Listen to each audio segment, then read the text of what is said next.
What happens when a CEO decides to load supply trucks to prove a point? And here's something he never expected. Landon Decker had owned the company for 5 years, but he hadn't built it. His father had. 17 restaurant supply depots across the Midwest, all humming when Landon took over. But lately, things had shifted. Too many complaints, delayed shipments, and a few key clients had quietly dropped off. He'd done the board meetings, the district calls, the check-ins, but he knew. He was hearing filtered truths. So, he picked the depot with the most delivery issues, Store 9, just outside of St. Louis, and went in as a new warehouse temp named Rick. They wouldn't recognize him. It was a corporate structure. Most of the warehouse employees had never met the CEO. Landon grew out his beard, wore thick glasses, and traded his usual button-up for a faded hoodie and steel toe boots. He looked like any other guy desperate for hours. He got the job quickly. They were short-staffed, working overtime just to get orders out. "Welcome to the circus," said a guy named Devin, one of the loaders. "Stack fast, don't ask questions." Landon gave a polite nod. "Rick, nice to meet you." The warehouse manager, Carl, barely glanced at him. "You'll be on truck prep. Don't break anything. I don't care if it's your first day." Carl was in his early 40s, looked tired, but not from work. More like apathy. He barked orders from his office window and didn't lift a box himself. Landon noticed the loaders didn't respect him, they just tolerated him.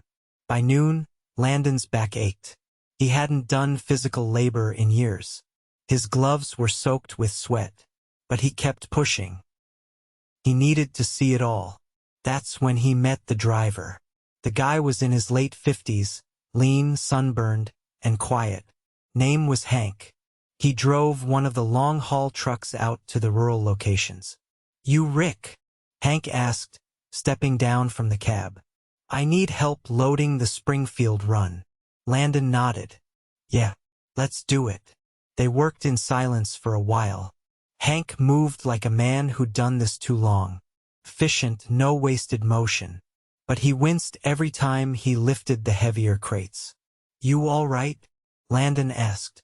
"Yeah," Hank muttered. "Just a busted rib. Doc said it'll heal." Landon paused.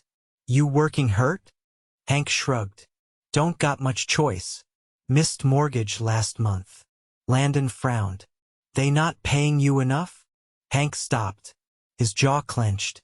"I ain't been paid in a month." Landon froze. "What?" "I called payroll. Carl says he's on it." "That was 3 weeks ago." Landon stared at him. "You're driving cross-state, injured, and they haven't paid you?"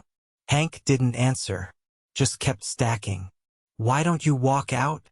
Landon asked quietly. "Because I'm not leaving the team hanging. These kitchens out there, they're waiting on this stuff. I care about that more than I care about Carl's excuses." Landon felt his stomach twist. He looked across the warehouse. Carl was laughing on the phone, feet kicked up. He hadn't left the office all day. Landon said nothing more. They finished loading the truck. But something had shifted in him. Later that afternoon, he caught Devin in the break room. "Hey, Devin," Landon said, keeping his tone casual. "That driver, Hank, is he full-time?" "Yeah," Devin said with a sigh. "Been here longer than Carl." "Why?" "He said he hasn't been paid." Devin nodded. "Yeah. That's not a shock. Carl's been holding checks. Says it's a system delay. But only for some of us. His niece, that girl Alexis, she gets hers early." Landon's jaw tightened. "That legal?"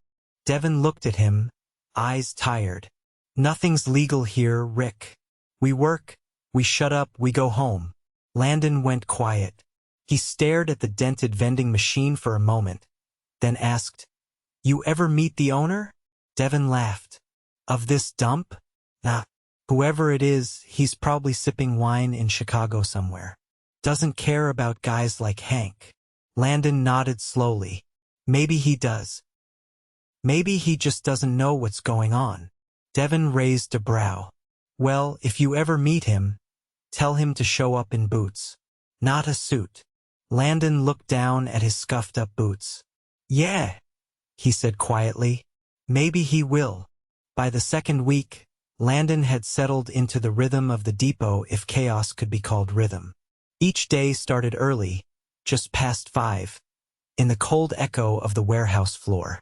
The concrete was always slick near the loading docks.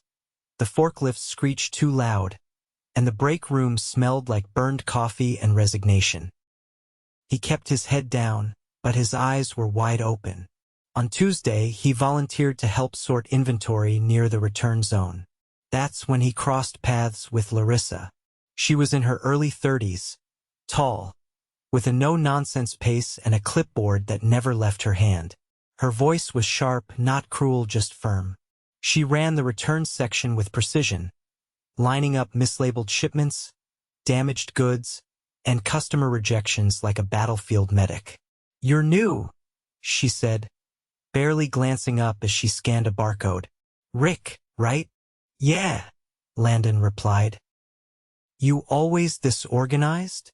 She gave a short nod. "If I'm not, we lose thousands in inventory a week. Carl doesn't check anything. Doesn't even know what half this stuff is." Landon watched her scribble something down. "How long you been here?" 7 years, she said. "Longest I've stayed anywhere." He hesitated. "Why stay?" She paused, then shrugged. "Because I care what happens to the food. I grew up in a diner. I know what happens when a kitchen doesn't get its shipment on time." Landon nodded slowly. "And Carl?" She lowered her clipboard and looked at him. "He's a placeholder. Doesn't manage. Just hides." That afternoon, Landon noticed a new face, Alejandro, barely out of high school, working the packing line. He moved fast, too fast, cutting corners just to keep up. Landon stepped in, helping him tape up a massive box of industrial dish racks. "You're gonna blow your back out rushing like that," Landon said. Alejandro laughed nervously. "If I don't move fast enough, I don't get the hours." Landon frowned. "They cut your shifts?" "No," Alejandro said. "But Carl watches the cameras. If he thinks you're dragging, he gives your hours to his niece." "That name?" Again. Landon kept his tone light. "What's the story there?" Alejandro leaned closer. "She screws up every second order. Doesn't matter. She's family. She shows up whenever she wants, takes the good routes, gets the hours. Rest of us just work around her." That night, Landon sat in the parking lot long after his shift ended. He watched Carl's white SUV pull out 10 minutes early. No one said anything. No one ever did. By Friday, Landon had seen enough to understand the ecosystem. Good workers held the depot together with frayed rope. Carl ruled by absence, except when it came to protecting his own. Hank still hadn't been paid. Larissa was juggling 3 people's responsibilities. And the company's reputation was bleeding through the cracks. But what shook him wasn't the mismanagement. It was the moment he stepped into the break room and heard laughter at someone else's expense. A group of 3 loaders were huddled near the microwave. One of them, a bulky guy named Trent, was holding up a phone. "You should have seen the guy," he said, laughing. "Pulled up in that junk truck. Looked like he hadn't showered in a week. I told him we were out of stock just to watch him lose it." The others laughed. One slapped the table. Landon stepped closer. "You denied a customer on purpose?" Trent turned toward him, eyes narrowing. "What? You taking notes now?" "I just don't get what's funny about screwing someone over." Trent scoffed. "It's not my job to babysit desperate restaurant owners. Half of them don't know how to order right anyway." One of the others mumbled, "Don't bother, Rick. He's like that with everyone." Trent leaned in. "You gonna cry about it, rookie?" Landon didn't flinch. "No. I'm just wondering what Carl would say if he knew." Trent grinned. "Carl? He was in on it. Said the guy complained too much. Told us to teach him a lesson. Landon stared at him. You deny a paying customer because he complained? Trent shrugged. He called corporate. That was his mistake. Landon didn't say another word. He turned and walked straight to the warehouse floor. By the end of the shift, Trent was gone. Fired on the spot. Landon didn't need to reveal who he was. He just made a quiet call to HR from the alley behind the depot. He gave them the time, the incident, and the name. The company's zero-tolerance policy was clear. Retaliation against customers was grounds for immediate dismissal. The next morning, Carl was pacing in his office, yelling into his phone. I don't care who reported it, you don't fire my guys without talking to me first. He saw Landon walk by the window and slammed the blinds shut. By shift change, Alexis finally showed up. She wore earbuds, took a selfie near the forklift, and then wandered around with a clipboard she never used. Landon watched her wander through the packing zone, knock over a stack of boxes, and walk away without a word. Alejandro rushed in after her, trying to fix the mess.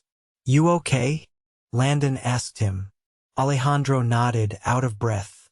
She does this every week. Carl says not to make her feel bad. Landon's jaw clenched. That stops now. He waited until lunch. Then he walked to Carl's office and knocked twice. No answer. He opened the door. Carl looked up from his computer. What? We need to talk about Alexis. Carl leaned back. She's fine. You're not a supervisor, Rick.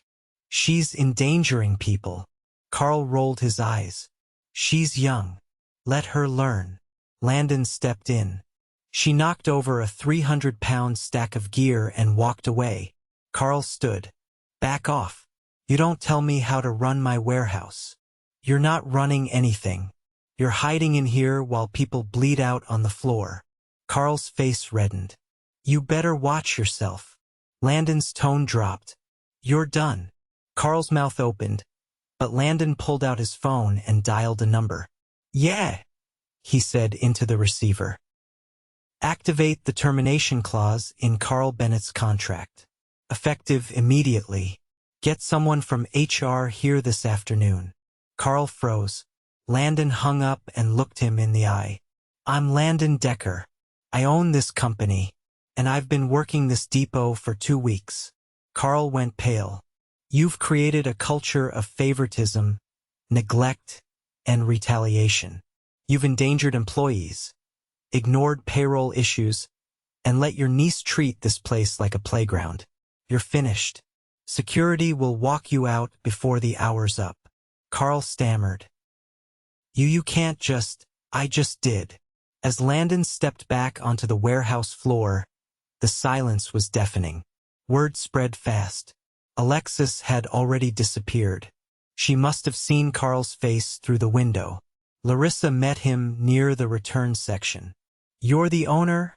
She asked quietly. He nodded. She looked him straight in the eye. Then you better fix this place. We've held it together long enough. Landon didn't blink. You've done more than I could have asked. And now it's my turn.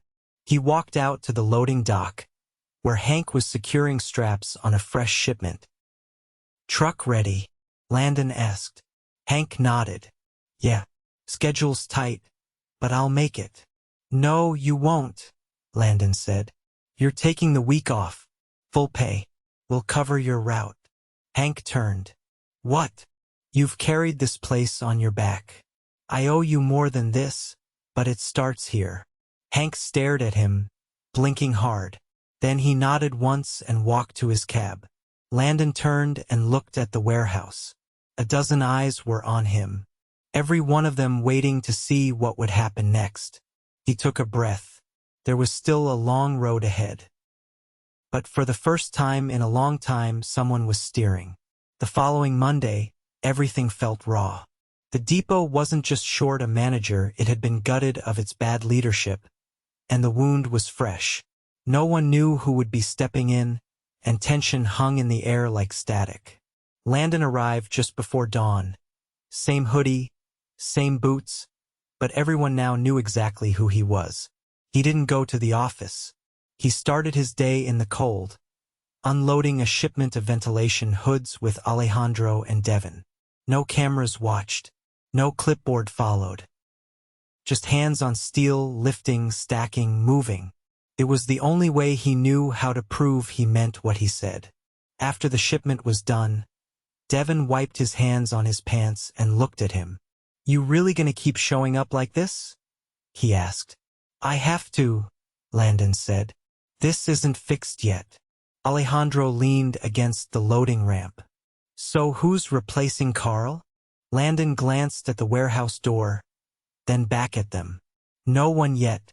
I'm not rushing it. But I need someone who knows the floor, not just the paperwork." Devin tilted his head. "You thinking of promoting someone from inside?" "I'm thinking about it," Landon said. "But I need to see how people lead when no one's watching." Devin gave a short nod. "Then keep watching." Inside, the mood was fragile. Some employees were cautiously optimistic. Others avoided eye contact.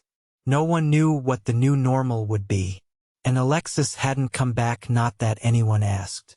Landon pulled Larissa aside near the inventory cages. "I need your help for the next 2 weeks," he said. "Not just with returns. I want you shadowing every section. Rotation leadership. I need eyes I can trust." She didn't look surprised. "That mean I'm in charge?" "No," Landon said. "It means I'm trusting you to tell me who should be." She studied him for a moment. "All right, but I'm not sugarcoating anything. I'm counting on that." She got to work immediately. By the end of the day, she'd already identified 3 areas where safety protocols were being ignored. Not out of laziness, out of exhaustion. The overnight crew had been quietly doubling shifts just to meet shipping minimums. Landon watched from the far end of the loading zone as a guy named Malik, mid-20s, lean, with a brace on his wrist, lugged a stack of boxed fryers onto a pallet. Malik moved with a limp, but didn't slow down. Landon walked over. "That brace new." Malik kept moving. "Nah. Tore a tendon last month. Didn't report it." "Why not?" "Because I need the hours. Workers' comp won't cover what I'm losing." Landon looked around. "You working doubles?" "Yeah. Night shifts down 2 guys. They both quit last week. Said they were tired of apologizing to customers for late deliveries." Landon stepped in and helped him slide the last box onto the pallet. "Finish this load and go home," he said. "You'll get full pay for the rest of the week. I'll get someone to cover your shifts." Malik hesitated. "You serious? You need to heal. You show up like this next week, I'm benching you myself." Malik gave a small nod and walked off without a word. Later that night, Landon stayed behind after the dock lights shut off. The depot was quiet, just the hum of the refrigeration units and the occasional rattle from the vents. Larissa approached, holding a clipboard. "You're not going to like this," she said. "The Springfield shipment? Half the boxes are miscounted. Someone's been over-reporting inventory." "Who?" "Hard to say. Could be sloppy scanning. Could be someone trying to pad the numbers." Landon looked at the inventory logs she handed him. The inconsistencies weren't subtle. They were deliberate. He tapped a line on the sheet. "This crate says 35 units. But we only stock 25 of these in a standard load." "Exactly. That's been happening with gloves, trays, cleaning chemicals. All high-turn items. Who signs off on these counts?" "Used to be Carl. But lately it's been a guy named Jared." Landon didn't recognize the name. "What's his role?" "Inventory control. Came on 6 months ago." "Where's he now?" She pointed toward the back office near the forklift battery station. Landon walked over, past the rows of shelving, and found Jared sitting at a rolling desk, earbuds in, phone in hand, clipboard untouched. His vest was half-zipped, and his boots were propped up on a box of dish soap. "You, Jared." Jared looked up, mildly annoyed. "Yeah. You need something?" Landon kept his voice even. "I need you to explain these counts." Jared pulled out one earbud. "Look, I don't know what Larissa's been telling you, but she's always picking at my numbers. I've been doing this for years." Landon held out the sheet. "Then explain how this crate has 35 units when the box size doesn't support more than 25. Jared didn't even look at it. "Probably a supplier issue. We just log what comes in." "You logged it before it arrived. The barcode scan was time-stamped an hour before the truck even docked." Jared went quiet. "Want to try again?" Jared stood slowly, trying to gather some authority. "Okay, look, sometimes things show up late. I just estimate so the system doesn't flag me. It's not a big deal.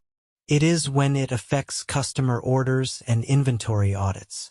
Jared gave a half shrug. "It's not like anyone checks." "I'm checking.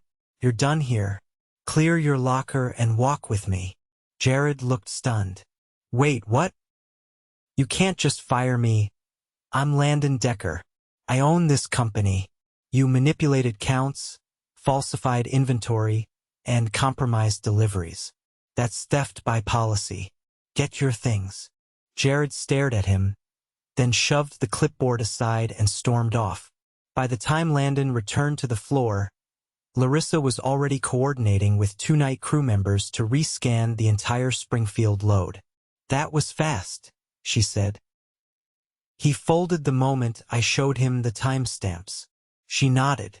"People like that don't expect to get caught. They rely on chaos."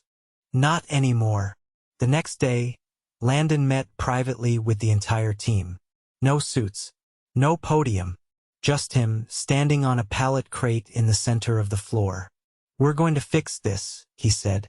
"But it's not going to happen overnight. We're short-staffed. We're behind on orders. And some of you are exhausted. I know that. I've seen it. But I also see something else. This place still works because of you." No one said anything, but they listened. "I'm not replacing Carl with another outsider. I'm promoting from within. Someone who's earned it, someone who works. Not watches." Heads turned. Larissa stepped forward, but Landon raised a hand. "Not yet," he said. "I'm not naming names today. I'm watching. I'll know when it's right." As the crew dispersed back to their stations, Devon approached. "You're really doing this, huh?" "I have no choice," Landon replied. "It was broken under my name." Devon looked around. "You know, we've been waiting years for someone upstairs to even notice." Landon met his eyes. "I'm not upstairs anymore." The next shipment arrived late that afternoon. A new driver. Hank was still on leave. But this one had questions. "Where's Carl?" he asked as he stepped down from the cab. "Gone," Landon said. "We're cleaning house."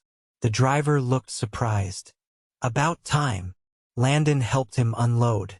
As the sun dipped behind the warehouse, casting long shadows across the dock, he knew the hardest part wasn't behind them. It was just beginning. But this time they were building forward with truth, with grit, and with people who gave a damn.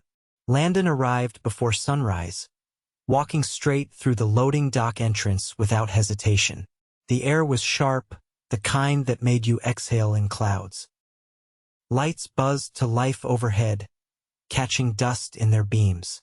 He found Larissa in the back corridor near the freight elevator, clipboard in hand, deep in conversation with 2 younger team members.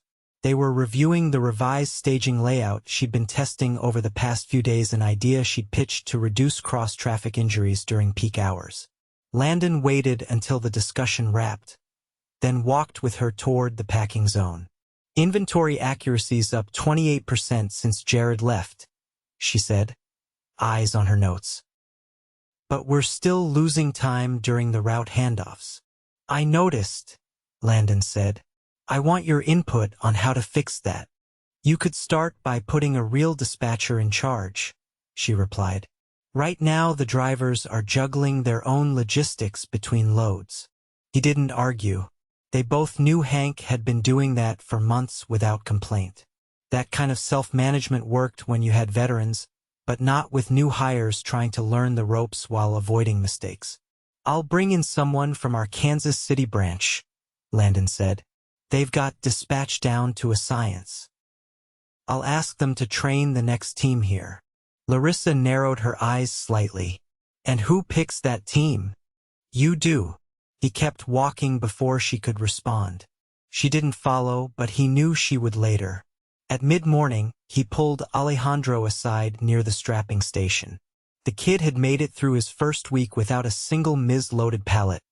A small miracle considering the pace they'd been forced to maintain. "You learning anything?" Landon asked. Alejandro nodded. "Yeah. Mostly what not to do." Landon motioned toward the racking aisle. "Come with me." He led him into the quieter corner of the warehouse, where the shelving was mostly seasonal goods, slow-turn items. It was the only space quiet enough to talk without shouting. "You're quick," Landon said. "But I need you to slow down." Alejandro's shoulders tightened. "I thought I was doing better." "You are," Landon said. "But if you burn out now, I lose someone who actually gives a damn. I want to put you in the rotation to learn route prep. But if you say yes, you're going to be trained hard. No shortcuts." Alejandro hesitated just long enough to show he was taking it seriously. "All right," he said. "I'll do it. Then you're on the calendar next week. First shift. Shadow Devon." He turned to go, but Alejandro called after him. "Why are you doing this here?" Landon stopped. "Because I should have been here 6 months ago." He didn't wait for a reply. At noon, the break room was quieter than it had been in weeks. No shouting, no tension, just the hum of the vending machine and the steady murmur of conversation. Devon sat with 2 loaders, reviewing a printout of the new truck rotation.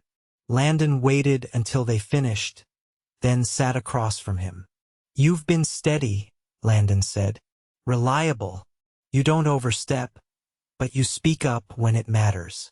Devon raised an eyebrow. "You thinking about putting me in Carl's old seat?" "I'm offering you something better," Landon said. "I want you and Larissa to co-lead this depot. You'll split operational and personnel oversight. Equal authority." Devon leaned back slightly. "That ever been done before?" "No, but the old way failed. I don't want a single point of failure again." Devon looked down at the paper in his hand, then back up at Landon. "All right, I'm in. But I want final say on who we bring in from outside." "You'll have it." That afternoon, the corporate HR rep arrived. Not for disciplinary action, for reinstatement discussions. Hank had returned, and Landon arranged a formal correction to his payroll records. Not only would he be fully compensated, but the company would also be issuing a letter of apology signed by Landon himself, placed in Hank's employee file and reviewed with the district office. Landon waited near the dock as Hank parked the truck and stepped out, looking more rested but still cautious. "I heard you wanted to talk," Hank said. Landon nodded. "Come with me." They walked past the loading zone, past the racking, into the small office space that had once belonged to Carl. It had been cleared out days ago, just a folding desk and 2 chairs now. Landon handed him a sealed envelope. "That's your corrected pay. Full sum. Direct deposit already initiated. The letter inside confirms the error, in writing." Hank didn't open it. He just stared at him. "I didn't ask for this," he said quietly. "No, but you kept this place going when no one else would. That matters." Hank finally opened the envelope, checked the slip, and folded it again with a nod. "You're staying on?" he asked. "I'm not going anywhere," Landon said. "But you're going to have proper dispatch support now. No more juggling logistics on your own." Hank nodded again. "Good." They walked out together, not as boss and employee, but as two people who understood what it meant to carry weight that wasn't theirs. By week's end, the depot felt different. Not fixed, but different. The safety board by the entrance had fresh entries, every employee's name listed once they completed their new equipment checks. Larissa's rotation system had reduced aisle bottlenecks by nearly half. Alejandro had made it through his first shadow shift with Devin without a single correction needed. Landon stood on the dock that Friday evening, watching the last truck pull out under a pink sky. The air was quieter now. Not because people were afraid to speak, but because the noise that had covered up the truth was gone. It was Devin who approached him last. "You sticking around next week?" "Not every day," Landon said. "But I'll be back." Devin nodded. "You left a mess behind when you took the job. But you came back and cleaned it." "I didn't clean it. I just stopped ignoring it." They both stood in silence a moment, listening to the low rumble of rubber on asphalt fading into the distance. Then Devin added, "Just don't forget what it looked like down here. Because if you do, we'll tell you. Every time." Landon smiled slightly. "That's exactly what I want." He walked back through the depot one last time before calling it a day. He didn't need to check the time clock or the inventory sheet. What mattered was already in motion. The depot wasn't perfect, but it was honest now, and that was enough to start again on solid ground.